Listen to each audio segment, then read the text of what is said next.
Welcome viewers. So today we are going to start with the chapter number 3 of class 10th mathematics NCERT.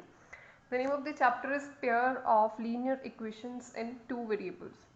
देखिए सबसे पहले हम पढ़ेंगे कि लीनियर इक्वेशंस क्या होती हैं और वो टू वेरिएबल में किस तरीके से रिप्रेजेंट करेंगे हम, ठीक है। और उसके बाद पेयर का क्या मतलब है, ठीक है जी, पेयर का क्या मीनिंग है इसके बारे में हम पढ़ेंगे।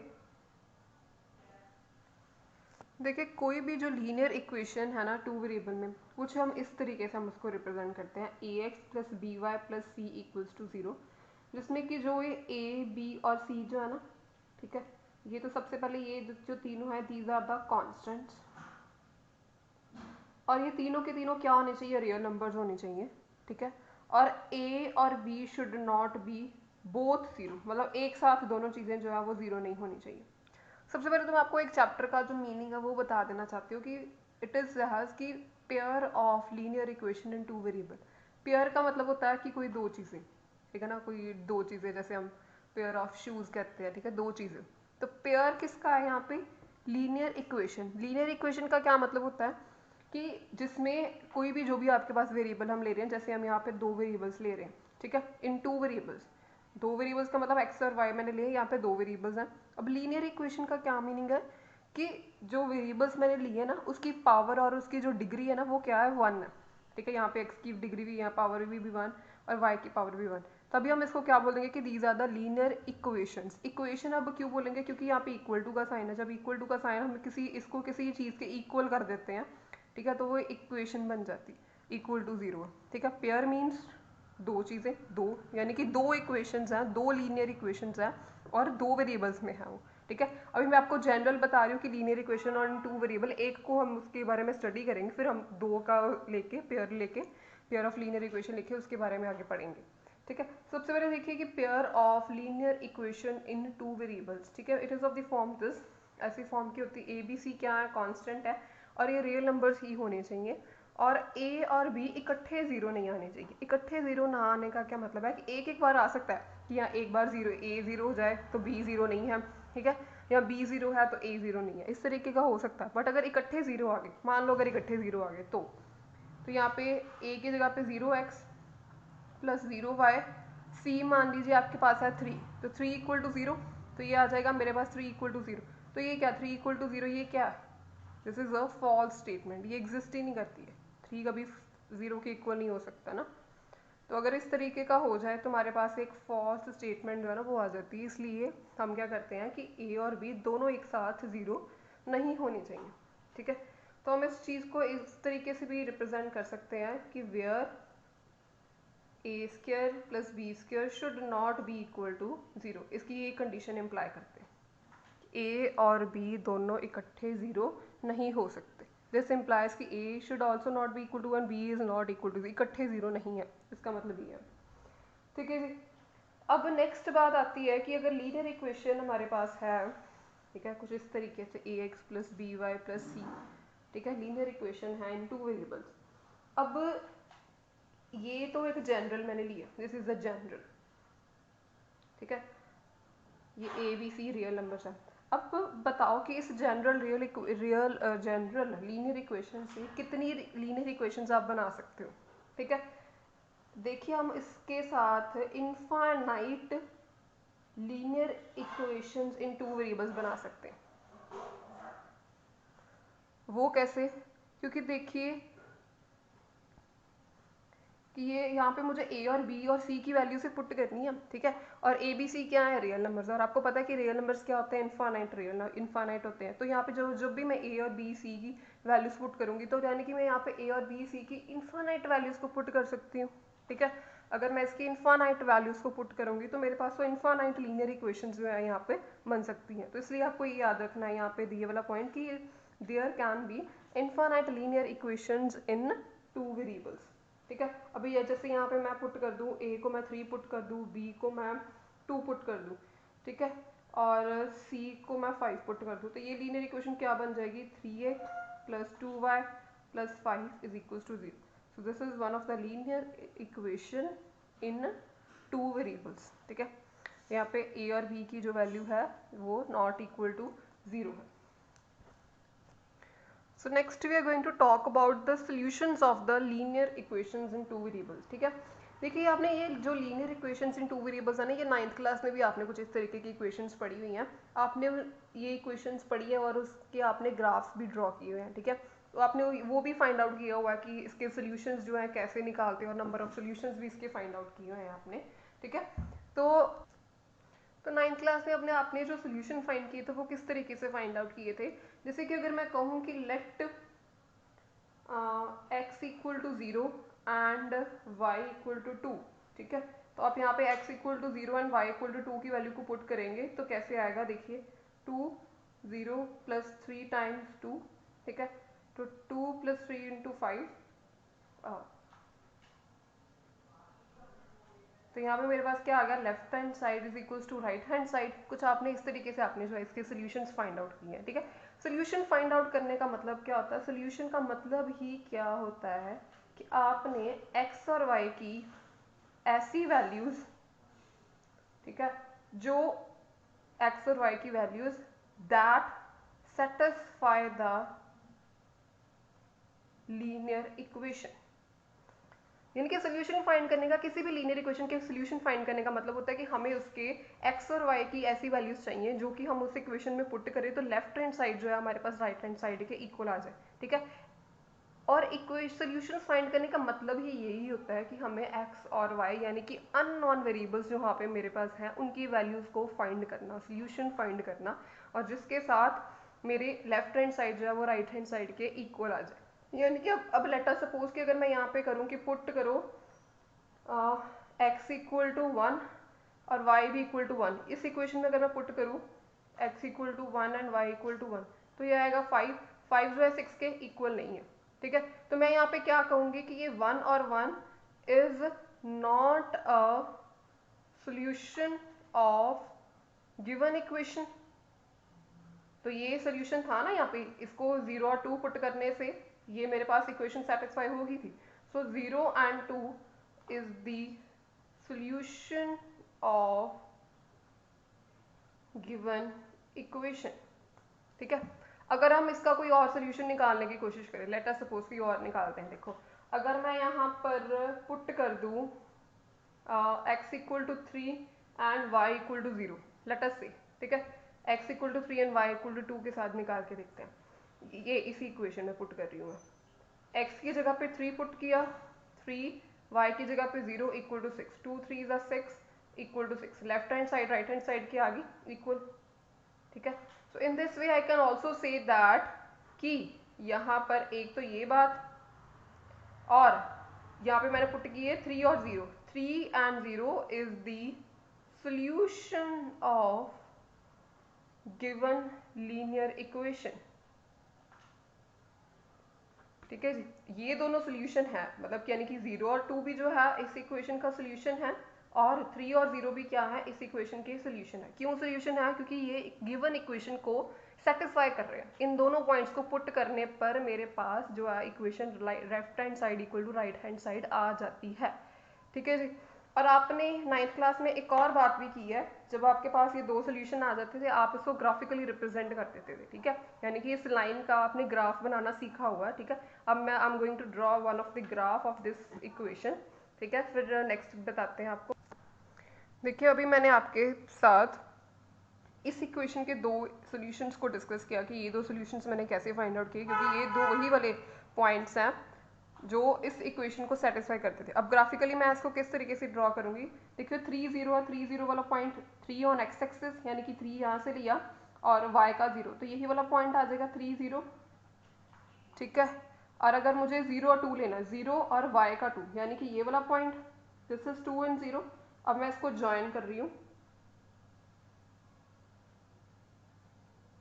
देख लीजिए मैंने इसको ज्वाइन कर दिया, ये मेरे पास लाइन बन गई। ये सारा काम आप जो है 9th क्लास तक करके आए हैं कि आपने एक लीनियर इक्वेशन के इन टू वेरिएबल्स के जो ग्राफ है वो आपने प्लॉट किया हुआ, और ये दो पॉइंट वही वाले पॉइंट्स हैं जो इस इक्वेशन के सोल्यूशंस हैं।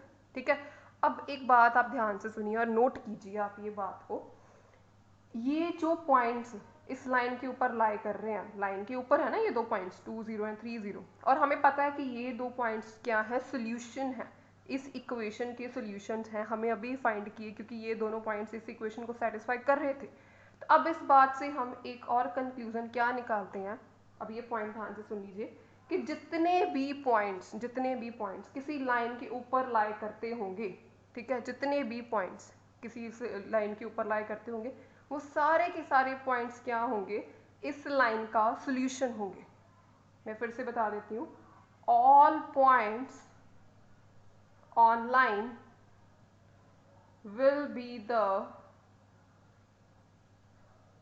all points on the line will be the solution of linear equation in two variables।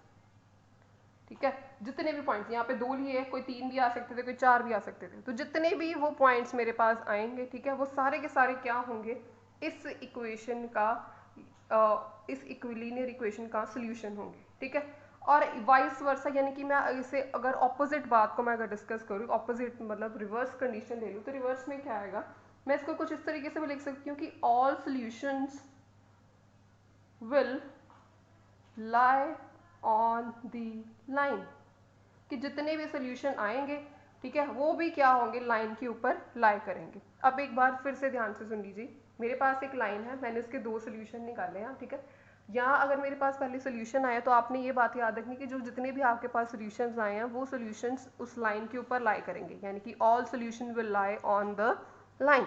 ठीक है, और अगर आपके पास ओनली ग्राफ है, ठीक है, ग्राफ है आपके पास, ये लाइन बनी हुई है, आपको नहीं पता कि ये पॉइंट्स क्या है क्या नहीं है, तो आप याद रखोगे कि all the points on the line will be the solution of linear equation in 2 variable, कि जितने पॉइंट्स उस लाइन के ऊपर लाई करके, ठीक है, मैं चेक करूं या ना करूं, आपने ये बात अपने माइंड में अंडरस्टूड करके ही रखनी है कि ये जितने भी पॉइंट्स इसके ऊपर लाई करके, वो सारे के सारे इस लाइन का सोल्यूशन होंगे ही होंगे। ठीक है जी, these are the 2 important points जो कि लीनियर इक्वेशन इन 2 वेरिएबल वाले चैप्टर में हमारे आगे क्वेश्चंस में काम आएंगे। ठीक है, जैसे कि मैंने अभी यहाँ पे एक और बात भी शो की थी कि जैसे हमने एक पॉइंट लिया था 1 1, ये कहा था कि इज नॉट अ सोल्यूशन। ठीक है, इसको मैंने कहा था कि नॉट अ सोल्यूशन, तो देखिए ये 1 और ये 1, यहाँ पे कुछ आ जाएगा 1 और 1 वाला पॉइंट। ठीक है, तो ये 1 और 1 वाला पॉइंट मैंने कहा था कि इट्स नॉट अ सोल्यूशन, तो ये अगर सोल्यूशन नहीं है तो ये लाइन के ऊपर भी नहीं लाई कर रहा। ठीक है ना, तो जो जो सोल्यूशंस होंगे वही सिर्फ लाइन के ऊपर लाई करेंगे, जो सोल्यूशंस नहीं होंगे वो लाइन के ऊपर लाई नहीं करेंगे, मतलब लाइन से बाहर आ जाएंगे, ऊपर नीचे कहीं पे भी आ जाएंगे, यहाँ आ जाएंगे, यहाँ आ जाएंगे, कोई भी आ जाएंगे, बट लाइन के ऊपर लाई नहीं करेंगे। ठीक है, तो आपने ये याद रखना कि लाइन के ऊपर जो पॉइंट्स लाई करते हैं that are the solutions of that linear equations.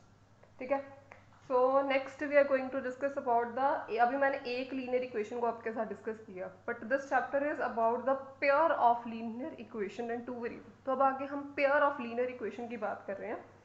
तो देखिए मैं लिख रही हूँ अभी pair of linear equation,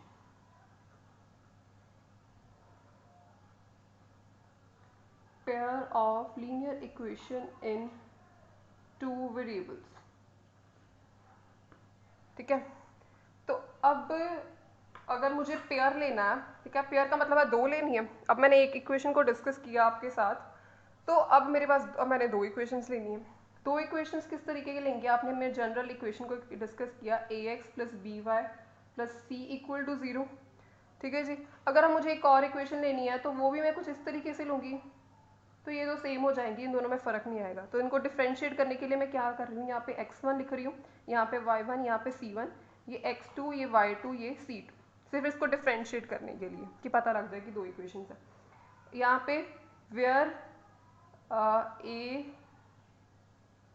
a b and c and where a b are real numbers and एक और कंडीशन होती है यहाँ पर a2 और b2 क्या है, ये भी क्या है, रियल नंबर्स हैं, और क्या है a1 square plus b1 square is not equal to 0 and a2 square plus b2 square is not equal to 0। ये कंडीशन के बारे में मैंने आपको अभी समझाया कि क्यों 0 के इक्वल नहीं होना चाहिए, हमारे पास फॉल्स स्टेटमेंट आ जाती है, इसलिए हमें ये 0 नहीं होनी चाहिए। ठीक है, अब यहाँ मेरे पास जो है pair of linear equation in 2 variable, कुछ इस तरीके से जनरली हम इसको इस तरीके से रिप्रेजेंट करते हैं 2 इक्वेशंस को। ठीक है, अब आपके पास नेक्स्ट देखते हैं, एक्सरसाइज की तरफ बढ़ते हैं हम, एक्सरसाइज 3.1 की तरफ। This is all about the introduction of the linear equations and all that. ठीक है, अब एक्सरसाइज की तरफ थोड़ा सा बढ़ते हैं कि अगर दो इक्वेशंस हैं मेरे पास, ठीक है, तो दो लाइन की इक्वेशंस, आपको पता है कि ये वाली इक्वेशन भी जो है वो लाइन रिप्रेजेंट करेगी, ये भी इक्वेशन जो है वो लाइन रिप्रेजेंट करेगी। मैं इसको L1 ले लेती हूँ, इसको L2 ले लेती हूँ कि let this be the equation of line 1, let it be equation of the line 2। ठीक है, हमें पता है कि ये जो मेरे पास इक्वेशन है ये ग्राफ में रिप्रेजेंट करूँ तो मेरे पास वो लाइन देंगी। ठीक है, तो ये लाइन 1 की इक्वेशन है, ये लाइन 2 की इक्वेशन है। ठीक, अब देखिए अगर मेरे पास दो लाइन की इक्वेशन है तो अगर इसको मैं ग्राफ पे प्लॉट करना चाहूँ तो या तो जो दो लाइंस हैं वो क्या करेंगी, इंटरसेक्ट कर सकती है। पॉसिबिलिटी क्या है, पॉसिबिलिटी देख रहे हैं, ये L1 है, ये L2 है, पॉसिबिलिटी है कि ये दो लाइंस जो है वो आपस में इंटरसेक्ट कर रही हैं। ठीक है, नेक्स्ट पॉसिबिलिटी क्या है, नेक्स्ट पॉसिबिलिटी है कि may be the two lines, अगर मैं इसको ग्राफ पे ऊपर प्लॉट करूँ, may be the two lines, उनका ग्राफ कुछ इस तरीके से है कि वो दो लाइंस जो हैं वो पैरेलल आ गई, क्या आ गई है, पैरेलल आ गई। इसके अलावा और क्या कंडीशन हो सकती है दो लाइंस में, इसके अलावा कंडीशन हो सकती है कि एक लाइन आ रही है, एक लाइन है और दूसरी लाइन जो है ना वो उसी के ऊपर है, मतलब कोइंसाइड कर रही है वो लाइन। ठीक है, तो कुछ इस तरीके से एक लाइन है, उसके ऊपर दूसरी लाइन कोइंसाइड की हुई है, मतलब दोनों इकट्ठी, एक लाइन है उसके ऊपर ही दूसरी लाइन है, तो कोइंसाइड करेगी वो लाइन। ठीक है, तो ये तीन केस हो सकते हैं, दो लीनियर इक्वेशन अगर आप ले लोगे, ठीक है, दो linear equation in two variables अगर आप लोगे तो आपके पास ये दो केसेस हो सकते हैं। ठीक है, तो इस पूरे की पूरे एक्सरसाइज में, एक्सरसाइज 3.1 में आपने सिर्फ आपको कुछ इक्वेशंस गिवन होंगी या आपको इक्वेशंस बनानी होंगी, आपको इसमें सिर्फ बताना होगा कि ये जो इक्वेशन हमारे पास बन रही है वो इंटरसेक्टिंग है, पैरेलल है या कोइंसाइड है। ठीक है, आपको ये चेक करके बताना होगा, जब हम एग्जांपल्स करेंगे आई विल एक्सप्लेन कि आपको कैसे चेक करना है उसको। ठीक है, तो next I want to discuss about कि अभी हमने सॉल्यूशंस के बारे में भी बात की थी। ठीक है, कि अब मैंने सॉल्यूशन के बारे में बात की थी, देखो कि एक लीनियर इक्वेशन थी और उसका सॉल्यूशन हमने कैसे फाइंड किया था, उसके ग्राफ्स हमने कैसे बनाए थे। अब मेरे पास दो लीनियर इक्वेशंस हैं, ठीक है, अब इसका सॉल्यूशन कैसे फाइंड होगा, कितने सॉल्यूशंस आ सकते हैं इसके, और इसका ग्राफ कैसे बनेगा। Now we are going to discuss about these things. ठीक है जी, so next we are going to discuss about कि एक अगर मैं एक पेयर ऑफ लीनियर इक्वेशन लेती हूँ, ठीक है, linear equation in two variable if I take, then आपके अब क्वेश्चन आएगा कि उसके जो है वो कितने सॉल्यूशंस हो सकते हैं और how to find the solutions of the linear equations. ठीक है, how to find the solutions of the pair of linear equation, यहाँ पे मैं भूल गई, पेयर ऑफ लीनियर इक्वेशन का आप सोल्यूशन जो है वो किस तरीके से निकालेंगे, क्योंकि एक लीनियर इक्वेशन का आपने सोल्यूशन निकाल लिया, ठीक है, आपने उसका ग्राफ भी बना लिया, हमने उसको स्टडी कर लिया। ठीक है, now in this chapter, particular in this chapter we are going to discuss about the pair of linear equation, जहाँ पे हम दो इक्वेशन को इकट्ठा स्टडी करेंगे। ठीक है, कि हमने उसका सोल्यूशन कैसे निकालना है, उसके नंबर ऑफ सोल्यूशंस क्या होंगे, उसके सोल्यूशन को हम किस तरीके से फाइंड आउट करेंगे। This is all about the study in this whole chapter. ठीक है, सो ये देखिए मेरे पास, अगर मैं अज्यूम करूँ कि let us these two are the pair of linear equation in two variables. ठीक है, तो यहाँ पे this is first equation, this is second, यानी कि अगर मैं कहूँ कि this is equation of line 1, this is equation of the line 2, because मुझे पता है कि कोई भी लीनियर इक्वेशन एक लाइन देगी, ग्राफ के ऊपर एक लाइन की देगी। ठीक है, सो हमें इन दोनों इक्वेशंस को स्टडी करके we want a solution which satisfied the both equation simultaneously. जैसे कि अगर मैं एक इक्वेशन की बात करूँ, हमने अभी पीछे किया भी था कि 2x + 3y = 6। ठीक है, अगर मैंने ऐसे लिखा था वहाँ पे, ठीक है, तो मैंने कहा था कि यहाँ पर जो 3 0 वाला पॉइंट है ना वो इसको सेटिस्फाई कर रहा है, इसको इस अकेली इक्वेशन को सेटिस्फाई कर। अब यहाँ पे दो इक्वेशंस हैं, now we want a single solution, ऐसे नंबर एक चाहिए जो इन दोनों इक्वेशंस को सेटिस्फाई करता हो। ठीक है, सो दैट अगर वो नंबर या वो सोल्यूशन, वो पॉइंट अगर मुझे मिल जाए, वो ठीक है, जो इन दोनों इक्वेशंस को सेटिस्फाई करता हो, then that point is called a solution of these two equation simultaneously, इकट्ठा सेटिस्फाई करता हो। लेट्स से कि अगर मैं पॉइंट लूँ 4 और 2, यानी कि x = 4 एंड y = 2, पुट करके देख लेते हैं कि ये सेटिस्फाई करता है कि नहीं। पहली इक्वेशन में पुट करते हैं, x4 - 2 × 2 = 0, यानी कि 4 - 4 = 0, ये सेटिस्फाई कर गया, यानी कि left hand side equal to right hand side आ गई। ठीक है, फॉर लाइन 1 ये मैंने किया था। फॉर लाइन 2 पे अगर मैं करूँ तो इस पे 3x की जगह पे 4 पुट करना है, y की जगह पे 2, तो ये क्या आएगा यहाँ पे मेरे पास 12 प्लस 8, यहाँ पे 20 है बेटा, 20, ठीक है, equal to 20 is equal to 20 equal to 20, ये क्या आ गया, left hand side equal to right hand side, ठीक है ना। So these are the point, मैं कह सकती हूँ कि 4 and 2 is the solution of 1 and 2 simultaneously यानी कि मैं कह सकती हूँ कि बोथ, इन दोनों का सोल्यूशन है, ठीक है, क्योंकि इसे भी सेटिस्फाई कर रहा है, इसे भी सेटिस्फाई कर रहा है, ठीक है। और this is the main motive, this is the main purpose of this chapter कि हमें वही सोल्यूशन निकालना है जो इन दोनों इक्वेशंस को साइमल्टेनियसली और इकट्ठा सेटिस्फाई करता हो, ठीक है। तो अभी यानी कि ये जो पॉइंट है ना, ये इन दोनों लाइंस का क्या है, एक कॉमन पॉइंट है। कॉमन पॉइंट का मतलब कि ये पॉइंट इस लाइन पे भी लाई करेगा और इस लाइन पे भी लाई करेगा, ठीक है। जैसे कि ये लाइन इस टाइप की हो जाएंगी, ठीक है, और ये लाइन पॉइंट जो है ये इस लाइन पे लाई करेगा 4 and 2 पे, ठीक है, और ये इस लाइन पे भी लाई करेगा, यानी कि ये दोनों लाइंस का एक कॉमन पॉइंट हो जाएगा, ठीक है। तो आप क्या लिखोगे कि this point is called the common point of 1 and 2, 4 and 2 is the common point of 1 and 2। Next देखो, अब हमारे पास बात आती है कि किसी भी लीनियर इन इक्वेशंस की, अगर ये दो लीनियर इक्वेशंस है, इसके नंबर ऑफ कितने सॉल्यूशंस हो सकते हैं, हाउ मेनी सॉल्यूशंस एग्जिस्ट, ठीक है। आप लिखोगे यहाँ पर कि number of solutions of linear equation in two variables कितने हो सकते हैं, जितने की उसके कॉमन पॉइंट आएंगे, ठीक है ना, जितने की उसके कॉमन पॉइंट्स आ जाएंगे। Number of solution of linear equation in two variable, उसके उतने ही सोल्यूशन होंगे, मतलब कि इन दो इक्वेशन के उतने ही सोल्यूशन होंगे जितने की उसके कॉमन पॉइंट्स हैं। कॉमन पॉइंट यानी कि जैसे 4 and 2 इसे भी सेटिस्फाई करा था, इसे भी सेटिस्फाई करा था, ठीक है। तो ये दोनों लाइन का एक कॉमन पॉइंट है, ओनली वन। सो आप क्या कहोगे कि इस लीनियर इक्वेशन से कितने कॉमन पॉइंट हैं या कितने सोल्यूशन है, ओनली वन सोल्यूशन। सो क्या है, वन सोल्यूशन, वन सोल्यूशन, ठीक है। इस तरीके से हम बाकी सारी लाइंस को स्टडी करेंगे, देखेंगे कि उसके कितने कॉमन पॉइंट्स आ रहे हैं, ठीक है। फिर उसी के अकॉर्डिंग हम कहेंगे कि हाँ जी इसके इतने सोल्यूशंस बन रहे हैं, ठीक है। तो अभी मैंने आपको बताया था कि अभी ये तो बात होगी कि how many solutions. Next question था कि how to find solutions of the linear equations, how to find, ठीक है। जैसे मैंने आपको बताया कि 4 and 2 जो है इसका कॉमन सोल्यूशन बन रहा है, तो आप कहोगे कि ये 4 and 2 कहाँ से आया, how can we say that कि 4 and 2 ही ये इसका सोल्यूशन है, ये मैंने कहाँ से ले लिया यहाँ पे, ठीक है। So this is the main concept, this is the whole chapter, this is the study. Actually solutions of linear equation को फाइंड करने के देयर आर टू मेथड्स, ठीक है, there are two methods to find the solutions of linear equations. First one is the graphical method,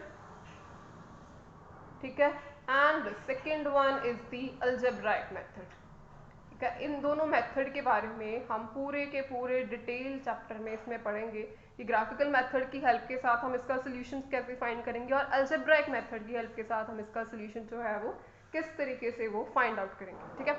so first in the first I think in the first two exercises the graphical method is explained and in the other exercises the algebraic method of finding out the solution of linear equation is explained, ठीक है। So we are going to start with exercise 3.1, this is all about the introduction। तो सबसे पहले मैं graphical method को explain करूंगी, जिसमें graphical method to solve the linear equation in two variables. तो next I am going to discuss about the graphical method to solve the linear equation in two variables, ठीक है। देखिए आपको पता है कि now we are talking about the linear equations, two pair of linear equation, मतलब दो linear equation की बात करें और ग्राफिकल मेथड बताना है आपने सॉल्व करने का उनको। तो ग्राफिकल मेथड का मतलब है कि आपने जब आप दो लीनियर इक्वेशन को ग्राफ के ऊपर रिप्रेजेंट करोगे, यानी कि दो लीनियर इक्वेशन यानी कि दो लाइंस की इक्वेशन बनेगी, तो दो लाइंस की इक्वेशन बनेगी। तो मैंने आपको बताया कि दो लाइंस की इक्वेशंस को आप किस तरीके से वो हो सकती है। मैंने आपको बताया कि यहाँ तो वो दो लाइंस इंटरसेक्ट करती होंगी, यहाँ वो दोनों लाइंस कोइंसाइड करती होंगी, यहाँ वो दोनों लाइंस क्या होंगी, पैरेलल होंगी। इन तीनों के अलावा और कोई पॉसिबिलिटी नहीं है, ठीक है।